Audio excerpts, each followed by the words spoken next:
Ano po ang ibig sabihin nitong napakaraming volcanic quakes sa isang araw? Bale kahapon po ay nakapagtala po tayo ng hindi lamang po ng 17 'no, 17 na volcano tectonic earthquakes. Ito po yung mga lindol na likha po ng pagbitak ng bato.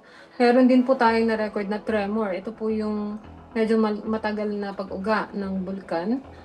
Nakapagtala po tayo ng, isa, Mhm. ah, sorry, 12, at nakakapagtala din po tayo ng mga low frequency volcanic earthquakes na 16 'no. Ito po ay yung kahapon, buong araw 'no. Ito pong mga tremor at, low frequency volcanic earthquakes ay sanhi po ito ng pagsirit po ng volcanic fluid sa bulkan. Ngayon po ay ito po ay dahil sa mataas na buga ng volcanic gas. Kahapon po ay nakapagbuga na naman ng mataas na antas na volcanic gas ang Canlaon Volcano. Umabot po ito ng 5,050 tons per day. At nakapagtala rin po tayo ng 6 na episodes ng pagbuga po ng ash, no, yung ash emission. Yung isang episode po ay matagal pa po sa 1 oras, no. So ito pong ash emission, yung sunod-sunod na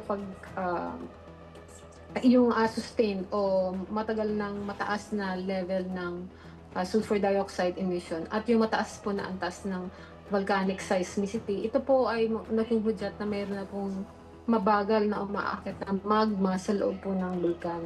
Pero nangangahulugan po ba yan na may posibilidad na magkaroon ng major eruption itong Canlaon in the coming days? Sa atin pong palagay ay sa nakalipas po na 2 taon 'no, napaka, ah, mariin po ang mga hudyat, ang mga signals na binibigay ng bulkan na ito po ay naghahanda sa isang major eruption. Hindi pa po nakakaranas ng ganitong uri ng unrest dito sa Canlaon Volcano, na kung saan po na napakataas ng sustained 'no, wala pong patid. Ang taas ng sulfur dioxide emission. Katumbas nga po 'yan ng pagputok na ng Mayon Volcano, yung inilalabas po ng Canlaon Volcano sa araw-araw 'no.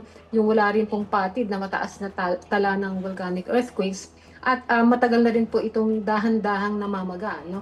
Sabihin meron pong nag-e-exert o meron pong tumutulak na pressure sa loob ng bulkan at ito po ay ang ascent ng magma 'no. So kung titingnan po natin ang lahat ng signs ay talagang naghahanda po ito ng major eruption. Pero recently po panay ang advisory ng NDRRMC hinggil sa pagbubuga naman ng abo at asupre.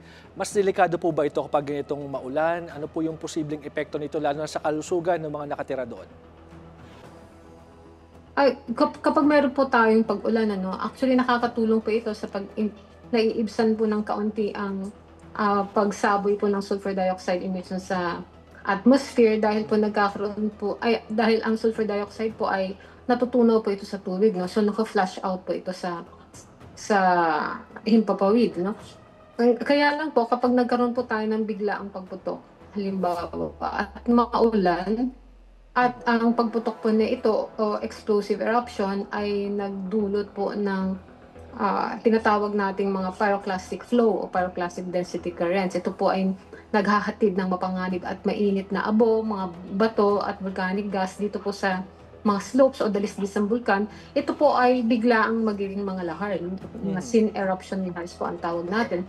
Kaya po delikado din po talaga kapag may pag-ulan, no? Dahil kapag meron po tayong pagputok ng bulkan at umuulan, ay nagkakaroon po tayo ng additional hazards. Aside from yung primary volcanic hazards na dulot po ng pagputok, nagkakaroon din po tayo ng volcanic hazard ng lahar. Kaya importante po talaga na walang tao dyan sa danger zone. Ano? Pag-usapan naman natin, ma'am, ngayon itong mga paglindol na nangyayari noong nakaraang araw, lalo na po dito sa Manila Trench. At may mga quote po o mga ulat na kinukutang PHIVOLCS na maaari ito mag-trigger ng isang magnitude 8.4 quake. Ano pong ibig sabihin nito at paki-clarify lang po? Hindi naman, ito pong mga lindol po na nandito po sa paligid po ng Manila Trench. Wala po itong kaugnayan sa Canlaon Volcano dahil malayo po ito, hindi po sila related na events. At ito pong mga sinasabi pong mga earthquake na maaari pong mangyari dito sa Manila Trench, ito po ay mga scenario earthquakes lamang, no?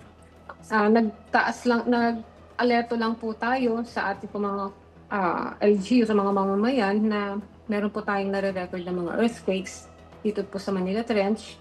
At binabantayan po natin ang mga ito dahil maaari po itong maging babala. Ano? Pero nakita naman po natin, katulad po ng ating inihahayag po ng FIWAC sa araw-araw, na imbis po na dumami o lumala po ang mga lindol, ay matapos po ng magnitude 5 point, hindi ko na po matandaan nun, 5.4, 5.8, ay ito po ay bumaba na. No? So, naibsan na po ang panganib na yun. Alright. Maraming salamat, FIWAC's Chief of Volcano Monitoring and Eruption Prediction Division, Mariton Bornas.